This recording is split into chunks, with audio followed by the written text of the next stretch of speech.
55. Anas melangkah ke lorong koridor rumah sakit termenung menatap dengan pandangan kosong pada jalan di depannya.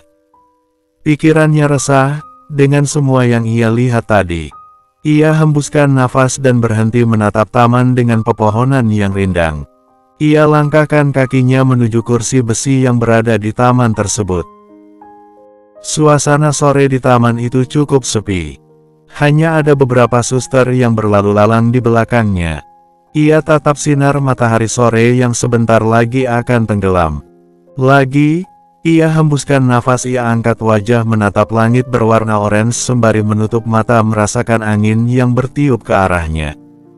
Entah mengapa sejak tadi perasaannya tak karuan, bahkan melihat lelaki itu menatap wanita lain saja berhasil membuat ia takut dengan semua peruntungannya akan menjadi sia-sia begitu saja selama ini.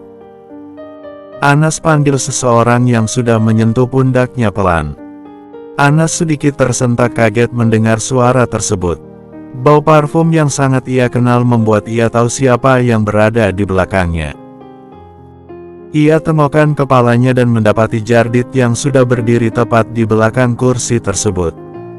Melihat itu Anas tersenyum sekedar merespons panggilan Jardit tadi. "Aku cariin kamu dari tadi," ucap Jardit seraya memajukan tubuhnya ikut duduk di samping Anas.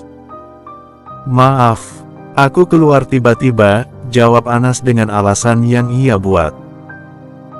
Jardit mengangguk, ia mundurkan tubuhnya pada senderan kursi seraya melipat kedua tangan di atas dada. Dan ikut memandangi sore yang begitu tenang. Anas yang melihat Jardit sudah duduk di dekatnya dan tak membuka suaranya. Tiba-tiba membuat di antara mereka menjadi canggung. Dengan salah tingkah ia coba buka bersuara. "Bagaimana keadaan Om Andri?" ucap Anas. "Keadaan sudah stabil, masih koma, dan masih perlu perawatan," jawab Jardit, dengan mata yang masih menatap lurus ke depan. "Syukurlah. Aku harap Om cepat sadar," balas Anas sudah menurunkan matanya. Ia sudah tahu kronologi kenapa Pak Andri bisa terjatuh tadi. Mereka kembali terdiam, hanya hembuskan angin yang terdengar. Saat keduanya bingung harus membicarakan hal apa sekarang. Tak kala berita ayahnya mengganggu pikiran Jardit dan berhasil membuat Jardit lebih banyak tak mengeluarkan suara. Sedangkan Anas ia masih merenung akan wanita yang menatap Jardit dengan berbinar itu. "Lihat senja itu menarik," ucap Anas tiba-tiba. Ternyata setiap siklusnya berulang setiap hari, enggak peduli apapun yang terjadi di bumi. Sesuatu yang tetap, dan enggak pernah berhenti untuk memancarkan sinarnya, lanjut Anas seraya menatap langit di hadapannya. Jardit yang mendengar ucapan itu lantas menolehkan kepala menghadap Anas yang sudah tersenyum dengan mata lurus ke depan. "Apa seseorang bisa seperti itu? Tetap sama dan gak pernah berubah?" tanya Anas dengan pelan.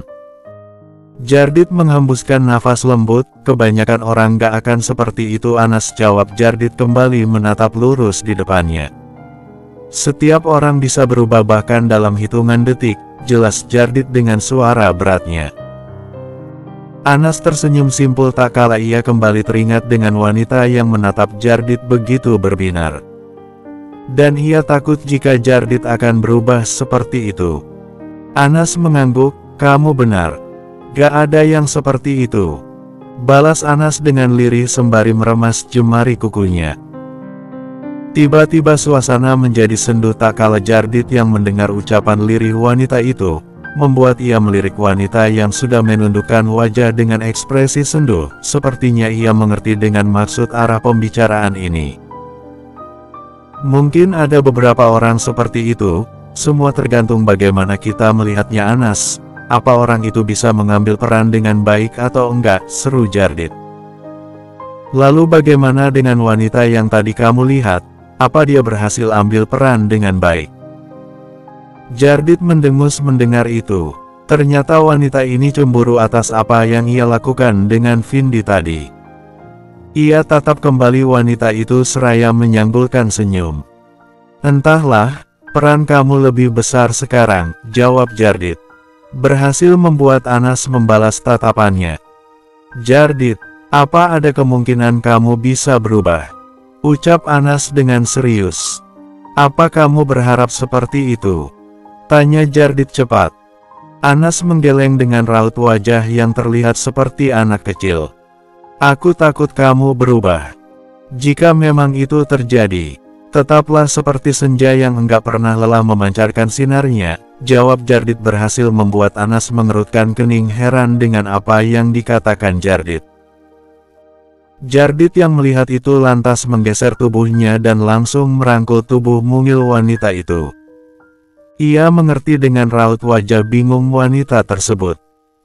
"Tetap jadi diri kamu sendiri yang selalu berusaha untuk capai tujuan kamu," jelas Jardit. Sedetik mendengar itu Anas tersenyum sembari mengangguk mengerti dengan apa yang diucapkan lelaki itu. Anas tahu maksud Jardit memberikan saran seperti itu. Lelaki itu ternyata tahu dengan rasa khawatir yang ia rasakan sekarang. Dan semua yang lelaki itu lakukan berhasil membuat Anas sedikit tenang. "Apa aku boleh peluk kamu?" ucap Anas dengan gugup yang langsung direspon dengan Jardit pada anggukan di kepalanya. Lantas Anas pun memajukan tubuhnya dan memeluk tubuh lelaki itu dengan erat. Hanya inilah yang ingin ia lakukan sekarang. Memeluk Jardit selama yang ia bisa. Tak kala ia tak yakin dengan kelanjutan hubungan ini. Namun setidaknya Anas tahu ia harus melakukan apa jika memang itu terjadi dan Anas siap dengan semua yang akan datang suatu saat nanti. Asteris. 2 minggu setelah kejadian itu, Pak Andri masih terbaring koma di rumah sakit Jardit. Lelaki itu sibuk dengan 2 perusahaan yang ia pegang sekarang. Sedangkan Anas hanya bisa melihat dan mengikut semua perkembangan yang terjadi saat ini, termaksud dengan hubungannya dan rencananya yang 2 minggu lagi akan berakhir. Seperti sekarang, lelaki itu sedang mengadakan pertemuan pribadi yang sangat jarang dilakukan lelaki itu di ruang kantornya. Semua itu membuat Anas bertanya-tanya kenapa pertemuan itu tak dilakukan di ruang meeting seperti semestinya. Dan kenapa pertemuan ini tak ada dalam jadwal dalam listnya, apa ada sesuatu yang sangat rahasia sampai Anas tak boleh mengetahui semua ini. Anas menggelengkan kepala sekedar membuang pikiran herannya. Ia lanjutkan langkahnya menuju pantry dan segera membuat kopi untuk Jardit dan para klien tersebut. Beberapa menit setelah itu, Anas selesai membuatkan kopi dan perlahan bergegas menuju ruang kantor Jardit seraya membawa 3 kopi yang tadi ia buat. Mendadak ia mengerutkan alis tak kala melihat seseorang wanita yang pernah ia lihat masuk ke dalam ruangan tersebut. Anas dengan segera ia lanjutkan langkah untuk memberikan kopi dan memastikan yang ia lihat. Setelah sampai pada pintu ruangan tersebut saat akan membuka lebih lebar, langkahnya terhenti tak kala mendengar ucapan yang begitu serius di dalam ruangan tersebut. "Pak Jardit, saya siap membantu dan menanam saham pada perusahaan ini, dan bagaimana kalau kita juga kerjasama dalam perjodohan bersama anak saya Vindi?" ucap lelaki dengan suara yang terdengar berumur. Anas tersentak mendadak, tubuhnya terbujur kaku, wajahnya terkejut sempurna tak kala ia mendengar percakapan di dalam tersebut. Apa maksud semua ini? Bersambung. 56. Anas yang masih terdiam di depan pintu tersebut. Tiba-tiba jantung berdebar hebat menunggu jawaban Jardit akan penawaran yang lelaki tua itu ucapkan tadi. Ia semakin menggenggam erat tangkai pintu seraya menguatkan tubuhnya agar tak jatuh. "Maaf sedikit keluar jalur. Vindi anak saya cerita. Semenjak ketemu di rumah sakit dia sudah tertarik dengan Pak Jardit. Saya datang ke sini juga atas permintaan Vindi, saat dengar saham ayah kamu turun. Dan kami juga rekan bisnis Pak Andri. Mungkin gak ada salahnya saya mengajukan penawaran tadi.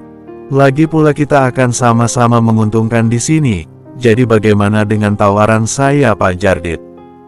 tanya lelaki parubaya itu. Jardit yang sedari tadi belum menjawab sama sekali ucapan lelaki itu. Kini masih terdiam, tiba-tiba beban pikirannya bertambah banyak. Mendengar tawaran dari lelaki di hadapnya membuat Jardit tak tahu harus menjawab apa. Dan tawaran itu berhasil membuat Jardit goyah tak kala ia ingat perusahaannya sangat membutuhkan seorang investor besar. Dalam renungannya, bukankah penawaran tadi sebuah kesempatan untuk memperbaiki perusahaan ini? Ia tatap wanita yang sudah tersenyum malu di depannya. Ia helaikan nafas pelan. Ia tutup tangan yang terpasang cincin di jari manisnya. Mungkin ia akan mencoba peruntungan ini. Baik, saya setuju. Kita bisa mencoba untuk itu, ucapnya Jardit tanpa ragu. Dan direspon dengan anggukan dari kedua orang yang ada di hadapnya tersebut. Seperti ada beribu bom yang meledak. Anas terkejut tak percaya mendengar itu. Apa maksud semua ini? Kenapa Jardit setuju dengan tawaran itu? Kenapa Jardit tak bilang jika dirinya sudah terikat dengan seseorang? Kenapa harus begini? Lalu bagaimana dengan hubungan dirinya dengan Jardit? Kini sesak pada dadanya kembali muncul. Ia tak menyangka mendengar jawaban lelaki itu. Matanya sudah berkaca-kaca dan tanpa sadar ia mendorong pintu ruangan tersebut hingga terbuka lebar. Keempat orang yang ada di dalam ruangan itu, lantas langsung menengok ke arah Anas dengan bersamaan.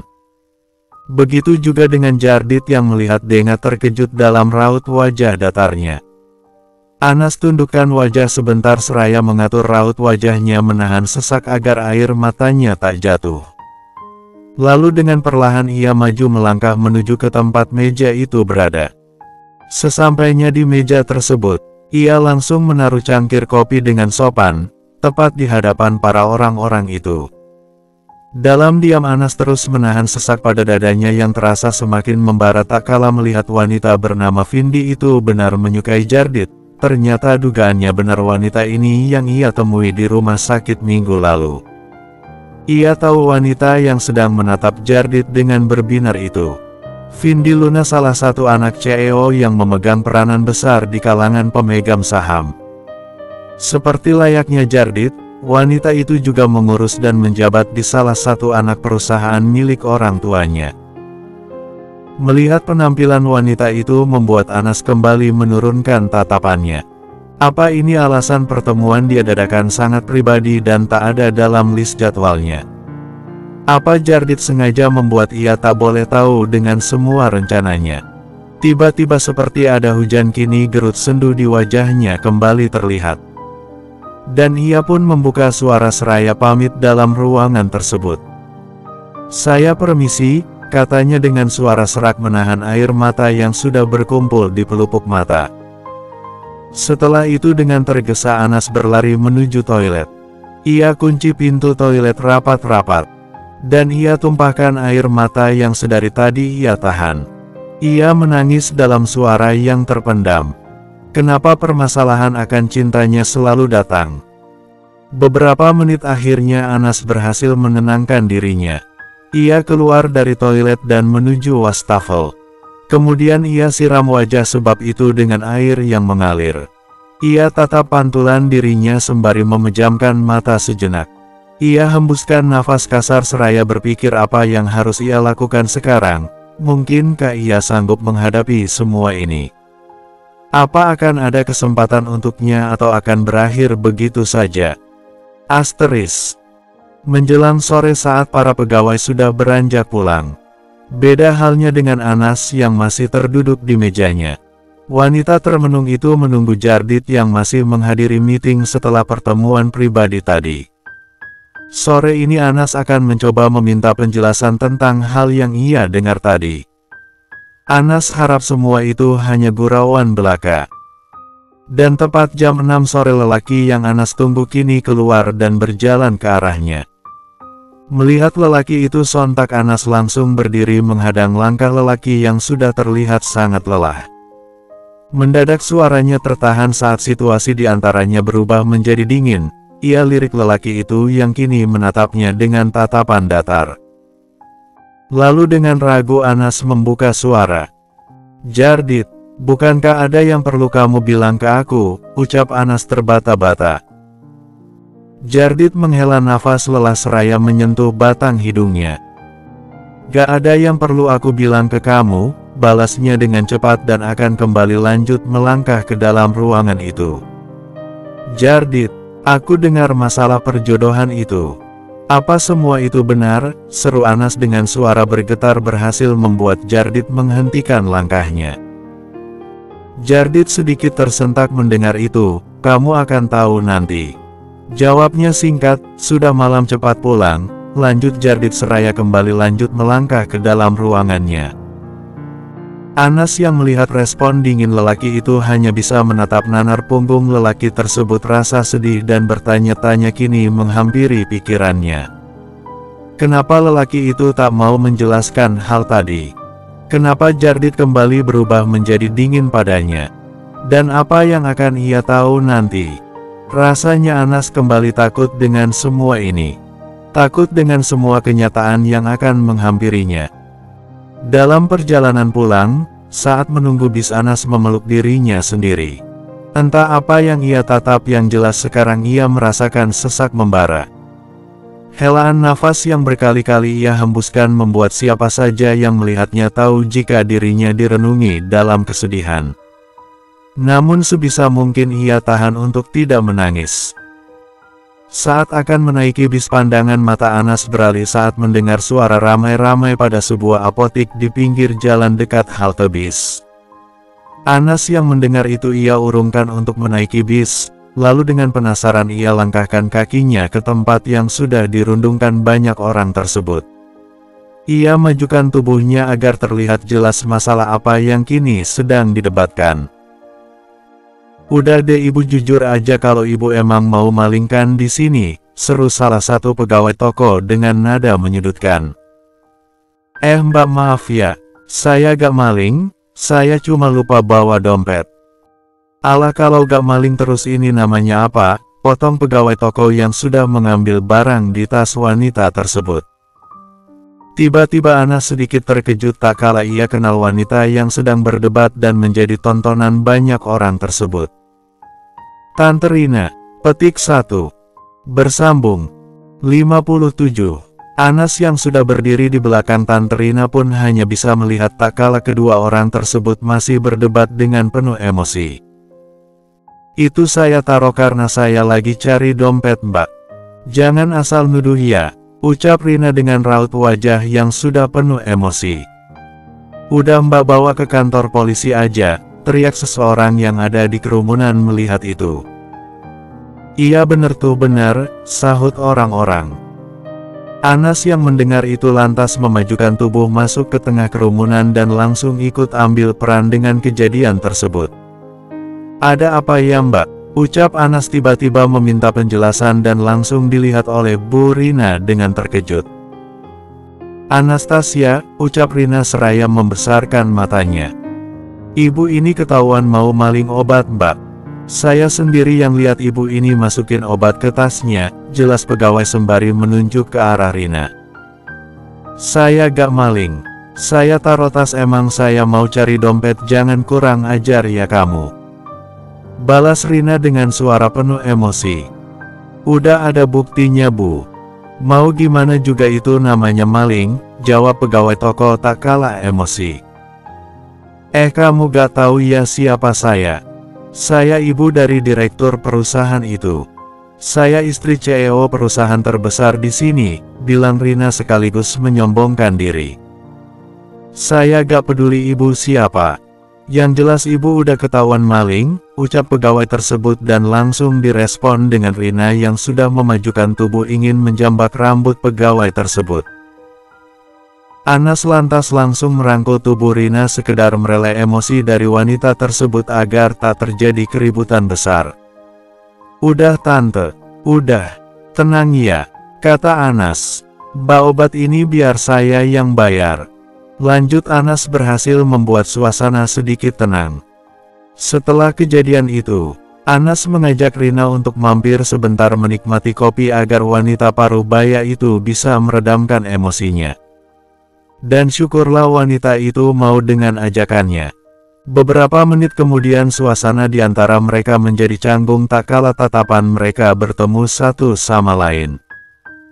Anas menghembuskan nafas pelan. Tante gak apa kan? Tanya Anas memecahkan kecanggungan di antara mereka. Rina menggeleng dan tersenyum simpul. Terima kasih Anas sudah mau bantu tante tadi, jawab Rina menatap Anas. Sama-sama tante, yang penting tante aman sekarang, balas Anas. Sedetik berlalu Rina yang sedari tadi gusar dengan wajah yang menunduk ia pun kembali membuka suaranya. Anas, maafin tante ya sudah bersikap kurang ajar sama kamu, bilang Rina tak kalah ingat dengan insiden makan malam bersama waktu itu. Anas menyentuh tangan Rina dan tersenyum lebar seraya mengangguk. Anas udah maafin tante kok. Lagi pula kalau Anas ada di posisi tante, mungkin Anas akan lakuin itu juga. Mencari tahu dan melihat segala sesuatu yang pantas untuk anaknya, jawab Anas memehok dengan tatapan kosong sedikit miris tak kala ia jadi teringat tentang kejadian waktu itu, dan berhasil membuat Rina salah tingkah malu. Rina membalas sentuhan tangan Anas dan sedikit memajukan tubuhnya. Anas tante nyesel udah ngelakuin itu ke kamu. Dan melihat kamu tadi, buat tante sadar kalau kamu pantas untuk anak tante, bilangnya. Mendengar itu Anas tatap wanita parubaya di depannya dengan tatapan sedikit senduh. Anas harap juga begitu. Pantas berada di sisi Jardit, balasnya dengan lirih seraya menurunkan tatapan matanya. Rasa sesak kembali muncul saat ucapan wanita itu membuat Anas kembali teringat dengan apa yang Anas dengar di kantor. Rina mengerutkan kening heran saat melihat wajah wanita itu terlihat kesedihan. Kamu benar mencintai Jardit kan? Tanya Rina memastikan. Anas yang mendengar itu lantas kembali menatap wajah Rina dengan membentang senyum kecil. Anas sangat mencintai Jardit bahkan jika itu menyakitkan Anas akan terus mencintai Jardit, jawabnya penuh dengan penekanan. Kalau sudah begini gak ada alasan untuk tante dukung kamu kan? Ucap Rina. Kemudian, Anas mungkin tante gak tahu perkembangan hubungan kamu sama Jardit. Tapi untuk sekarang dan selanjutnya tante udah terima kamu sebagai calon menantu tante, lanjut Rina dengan suara lembut seraya mengelus tangan Anas. Dengan senyum yang sudah mengembang sempurna Anas mengangguk dan menatap Rina dengan berbinar. Terima kasih sudah mau terima Anas tante, bilangnya di sela kegundahan pada hatinya. Pagi menjelang, masih dengan perasaan yang terselot. Mengingat Jardit sudah jarang mengirimnya pesan, membuat Anas semakin terpuruk dengan semua ini. Bahkan sampai detik ini pun Jardit tak menjelaskan tentang benar atau tidaknya kabar akan perjodohan bisnis itu. Ia tatap penampilannya pada cermin yang ada di dalam kamar dengan tatapan kosong, dan mengira-ngira jika seandainya ia tak berhasil mendapatkan cinta Jardit apa ia sanggup terus berada di sisi lelaki itu. Ia tatap tanggalan yang 2 hari lagi menuju akhir bulan. Dan apa benar Jardit akan menepati janji untuk mengakui perasaannya nanti? Melihat kondisi hubungannya dengan lelaki itu yang semakin tak jelas, membuat Anas tak ingin mendengar pengakuan dari lelaki itu nanti. Setelah sampai pada halte bus dekat kantornya, Anas pun turun, dan melangkah maju memasuki halaman kantor. Ia hembuskan nafas kasar seraya menyemangati diri, hari ini ia harus bisa dan terus berusaha mendapatkan penjelasan untuk semua ini langsung dari lelaki tersebut. Saat akan bergerak menuju lift, dan sedang menunggu lift. Tiba-tiba raut wajah Anas berubah pucat, tak kala melihat lelaki yang sangat Anas khawatirkan kini sedang bergandengan tangan dengan seorang wanita memasuki lift. Melihat itu membuat tubuh Anas terpaku tak kala pemandangan tersebut berhasil membuat para pegawai ikut menatap terkejut dan sudah mulai berbisik tentangnya. Loh kok Pak Jardit, udah gak sama Anastasia? Tanya salah satu pegawai pada pegawai lainnya. Kayaknya udah gak deh lihat aja Pak Jardit udah gak pakai cincin tunangannya. Yampun padahal udah diumumin. Gimana ya perasaan Anastasia? Jadi kesian gue, ucap pegawai perempuan tersebut. Sarah yang berada tak jauh di belakang Anas dan melihat itu semua lantas memajukan langkah menuju para pegawai yang sedang bergosip tersebut. Ia dehamkan suaranya dengan kencang dan berhasil membuat pegawai itu langsung terdiam. "Udah gosipnya, mau saya lapor ke Pak Jardit," ucapnya dengan tajam dan langsung direspon dengan gelengan kepala para pegawai perempuan tersebut. "Cepat balik ke ruang kalian selagi saya belum berubah pikiran," lanjut Sarah dengan tegas. Tak kala para pegawai itu pun langsung beranjak pergi. Sarah bergerak mendekati Anas yang masih terdiam dengan tatapan kosong. Ia pun menyentuh pundak Anas yang langsung menyadarkan Anas dari lamunannya. "Bu Sarah, selamat pagi," seru Anas sembari menundukkan wajah menyapa. Sarah menatap Anas dengan raut wajah tak menyayangkan. Ia hembuskan nafas pelan. "Anas, kamu gak apa-apa," ucap Sarah. Anas tersenyum dengan tawa sumbang di bibirnya. "Gak apa-apa kok Bu, mari Bu kita ke atas," ajak Anas dengan suara terbata-bata. Sarah yang tahu Anas sedang menyembunyikan kesedihannya hanya bisa mengangguk. Tak ada alasan baginya untuk ikut campur permasalahan wanita ini. Ia hanya berharap sesuatu yang baik selalu ada di sekitar wanita ini. Anas semakin merenung sedih mengingat Jardit sudah gak menggunakan cincin pertunangannya. Ia juga tak berhasil meminta penjelasan kepada lelaki itu. Saat ia melihat Jardit sibuk membuat Anas tak berani mengeluarkan suara. Bahkan sejak tadi lelaki itu tak meliriknya. Dan lagi saat ia memberikan secangkir kopi, Jardit sama sekali tak menatapnya. Padahal Anas berharap Jardit akan menjelaskan semua itu tadi. Namun ternyata ia salah saat Jardit malah menyuruhnya keluar dengan nada yang begitu dingin. Menjelang istirahat siang, Anas dikejutkan dengan Siti selaku Oge berlari ke arahnya dengan raut wajah yang sudah terkejut sempurna. Anas yang melihat itu mengerutkan kedua alis dan menatap Siti dengan bertanya-tanya. "Bu Anas, udah lihat berita?" tanya Siti memastikan. Anas menggelengkan kepala. "Emang ada apa?" tanya balik Anas membuat Siti menurunkan mata seraya ragu memberitahu. Namun pada akhirnya Siti memajukan ponsel ke depan Anas yang sudah memunculkan sebuah tulisan artikel berita 5 menit yang lalu. JARDIT Maxwell Andrie dan Vindi Luna mengkonfirmasi jika keduanya sedang menjalankan hubungan serius. Seperti tertusuk besi, Anas yang melihat berita tersebut kini terbujur lemas dengan mata yang berkaca dan sesak di dada menahan tangis. Apa ini akhir dari hubungannya? Asteris. Di sebuah bar, lelaki yang sedang bersantai sembari mengelap kameranya, tiba-tiba terkejut tak kala mendengar dan membaca berita pada siaran TV siang itu dan berhasil membuatnya membesarkan mata tak percaya.